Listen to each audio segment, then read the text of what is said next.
Kaya mga kalagalag, isang mapagpalang araw sa inyo. Siya nga pala, for today's video, gagawa ako ngayon ng, ng trap na panghuli ng alimasag. Ayun nga pala siya. Ituturo ko sa inyo kung paano gumawa nito. Para yung meron mga bangka o sakasakaling gustong gumawa ng panghanapbuhay ng ganito mga kalagalag, matututunan nyo to. Dito nga pala ako sa bangka ko. Ito nga pala yung bangkang paglalagyan ko nito, yung mga gagawing trap.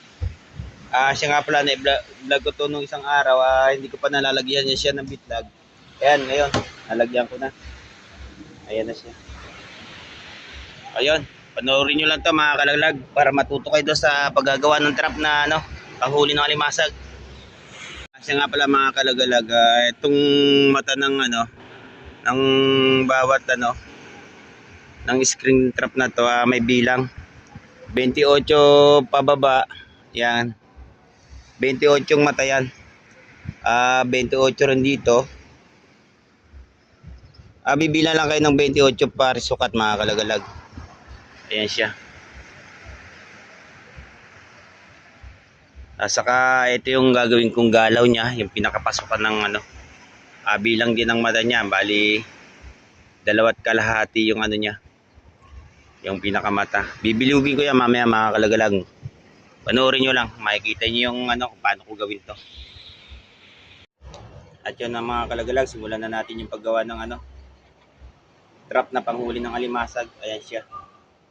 Yung bawat kanto mga kalagalag, yun, bawat kanto ng ng screen trap, yun, pagtatapatin nyo.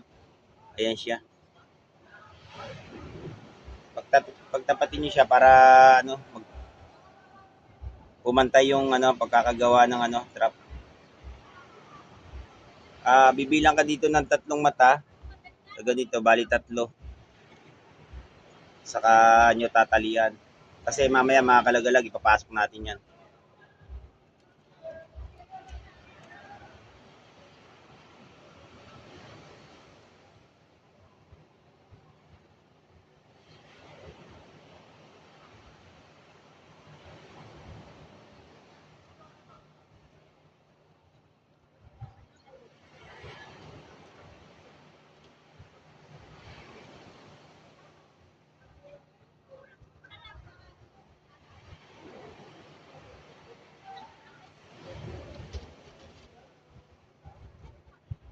Ito ngayon ang naisip kong gawin kasi yung mga trap na ginagamit namin sa panghuli ng alimasag, ubod na ng mahal.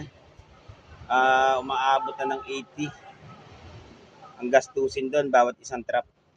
Kaya nakapag-isip ako na ganito ang gawin para isang gastusan na lang, saka hindi ganong nasisira. Kasi doon sa kawayan, naabot lang ng 5 buwan or 6 na buwan, ayun, nagpapalit ka na. Ang gamit naming trap mga kalagalag, umaabot ng 400 piraso. Sa 400 pieces mga kalagalag, yun, gumagastos kami ng 26,000 sa trap pa lang. Bukod yung mga nilalagay na pabigat, saka yung mga papitis na ginagamit namin katulad nito.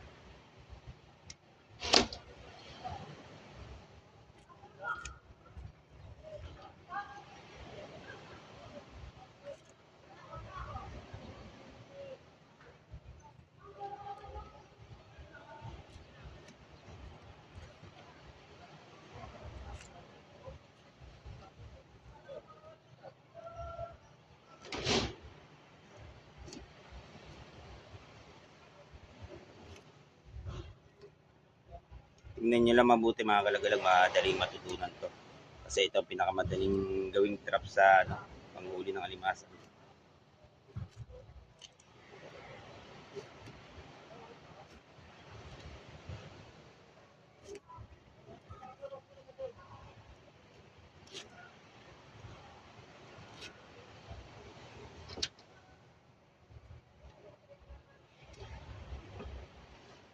At yun, napagsundo na natin yung 2 kanto.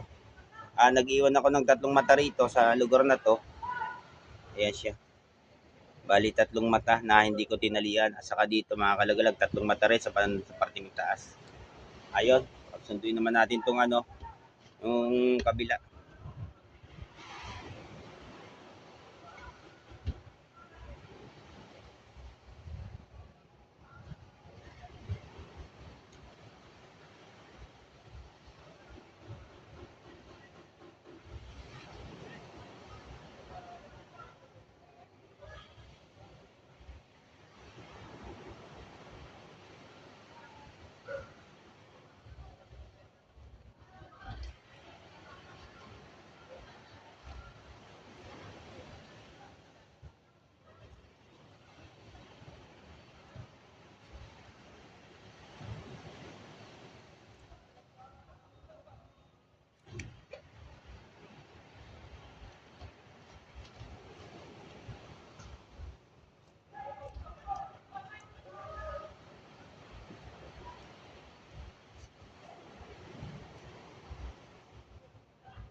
Madali lang gawin 'to mga kalagalag.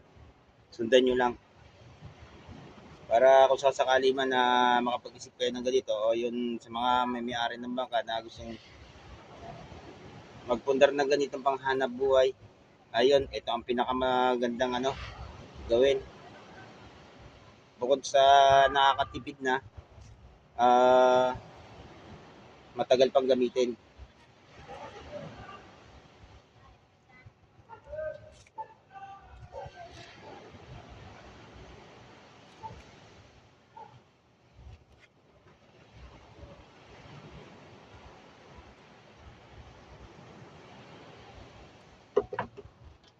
At yung mga kalagalag, parang naging na siya, naging bayong. Siya nga pala, yung dulot-dulo nito, pagdidikitin din natin. Ayan siya.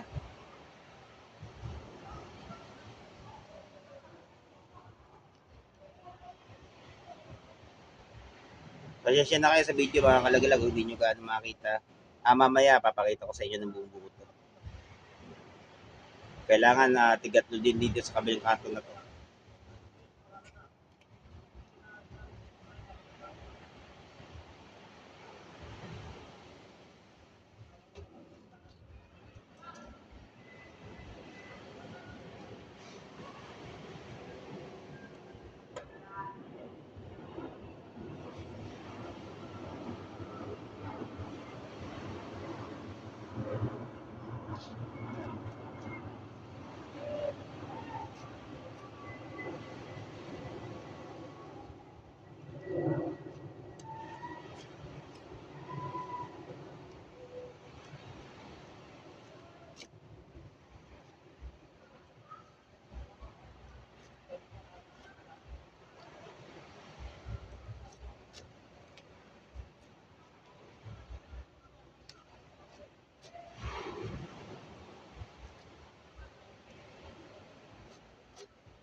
Ayun, dito naman tayo sa kabilang kanto.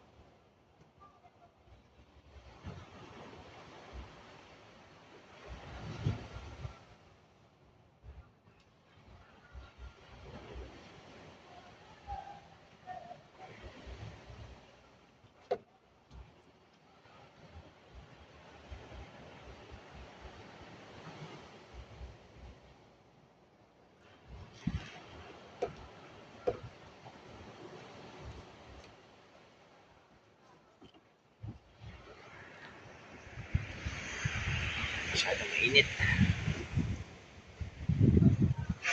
Hindi natin lagay mga kalagalag.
nga mga kalagalag, ito na yung naging forma niya. Dito ang pasukan niya sa lugar na to.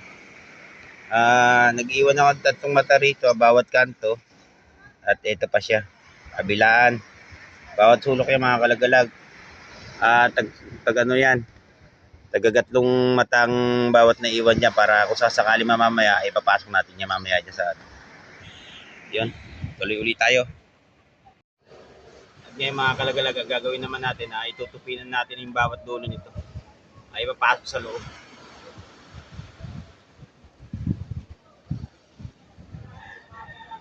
Ganito lang yung mga kalagalag.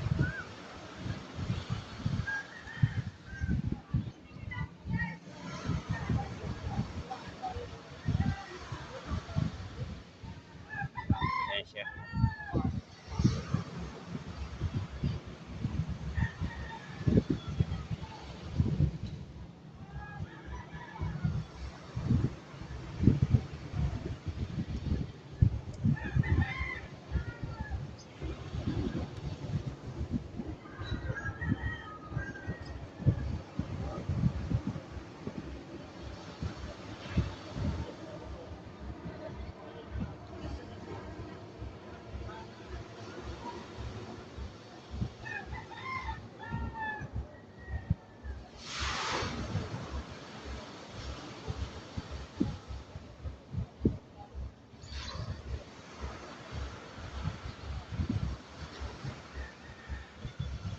Siya nga pala, ayun. Bibitisin din yan sa katatalian ng ano.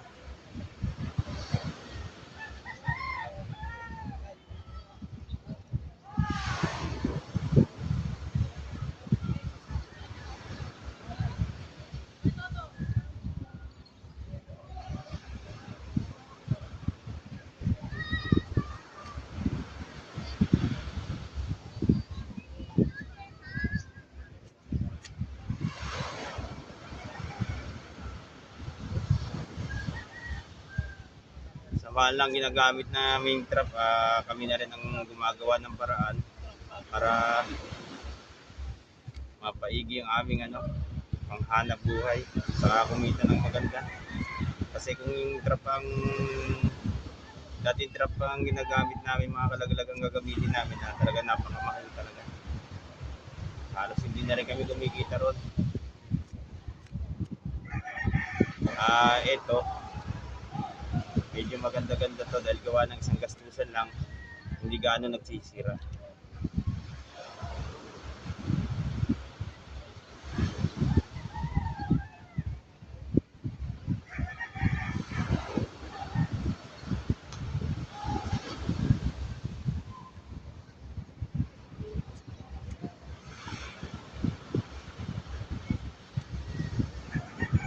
Panoorin nyo lang mga kalagalag hanggang sa matapos.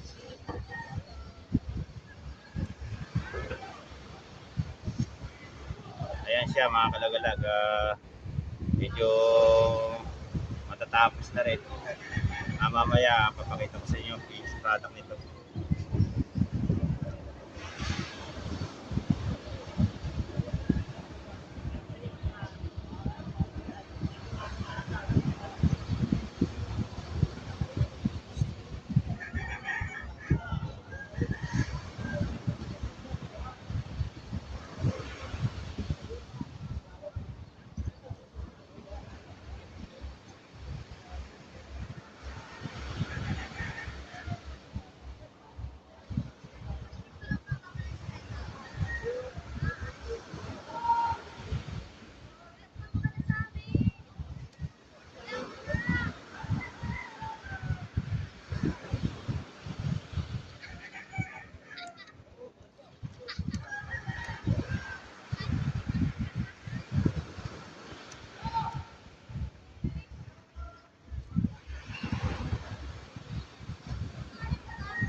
Yan na nga mga kalagalag.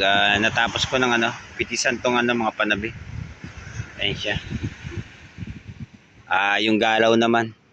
Yung pinakagalaw mga kalagalag na tinatawag, yung pasukan ng ng alimasag dyan sa yung pinakapintuan niya. Ayan siya.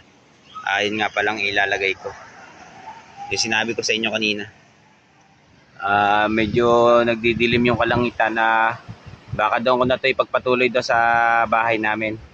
Bata niya ako doon tayo magagawa. Kasi baka mabasa yung cellphone. Wala pa akong gamitin. At yun nga mga kalagalag, andito na ako sa bahay namin. Pasensya na kayo dito sa bahay namin kasi medyo maliit lang to. Kasi hindi pa nagagawa tong pagdudugtungin niya mga kalagalag, yung dalawa na yan. Ayun, tuloy ulit tayo sa paggawa ng plastic trap na panghuli ng alimasag. Ayun. Siya nga pala, may finished product na ako rito, yung nagawa ko. Ayan siya. Kung nakikita nyo. Yan. Ito yung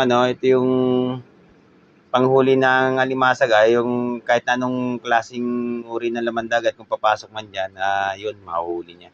Wag lang yung malalaking isda yung pating. Yung mga mga kalamansa, yung mga hipon, isda man o alimasag, yun pasok siya diyan. Yun. Tuturo ko naman sa inyo yung paggawa ng galaw. Yung pinakagalaw mga kalagalag, ito siya. Yan. Yung pasukan ng alimasag. Yan. At yan mga kalagalag, bibilang tayo ng mata. Yung sinasabi ko sa inyo kanina na 2.5 lang yung mata niya. Pataas. Yung pinakagalaw niya. Bibilang naman tayo ng mata papunta rito. Bibilang tayo ng 22 mata. Saka natin gugupitin. 1, 2, 3, 4, 5, 6, 7, 8, 9, 10, 11, 12, 13, 14, 15, 16, 17, 18, 19, 20. Ayan. Bali, 22 mata yan mga kalagalag.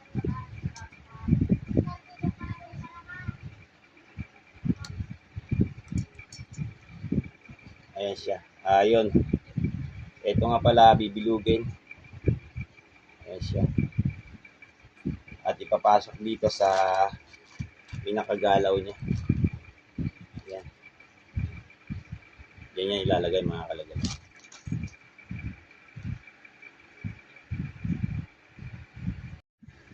At yun, bibilugin na natin ito. Kailangan lang siya talian para bumilog.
Ayun, mga kalagalag, nabilog na siya. Dito na nga pala siya ilalagay sa lagay muna natin, papakita ko sa inyo.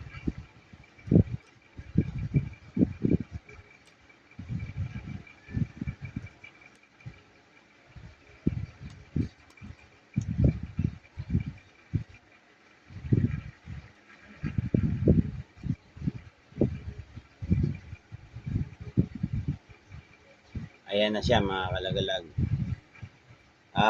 Tatahiin ko pa yung paikot niya para hindi siya bumitaw doon sa ano, sa pinaka pagtatalian niya.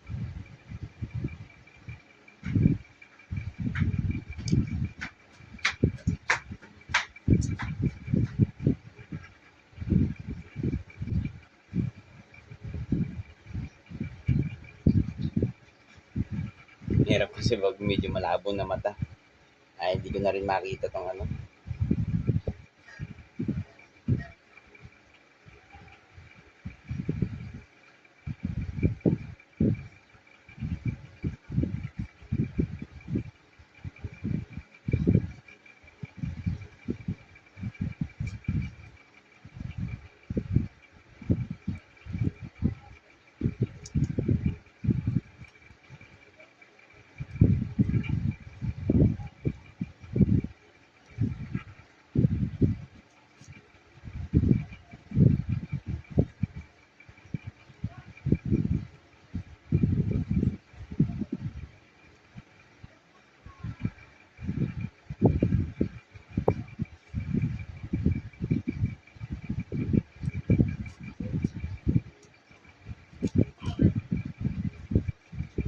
Ay, oo nga pala.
At ayan na siya mga kalagalag. Natapos na rin. Ayan siya. Ito nga yung pinakagalaw niya. Ayan, hanggang dito na lang mga kalagalag. Kung nagustuhan niyo yung video, paki-like and share naman. At paki-subscribe na rin. Ayun, kita-kita ulit tayo next vlog.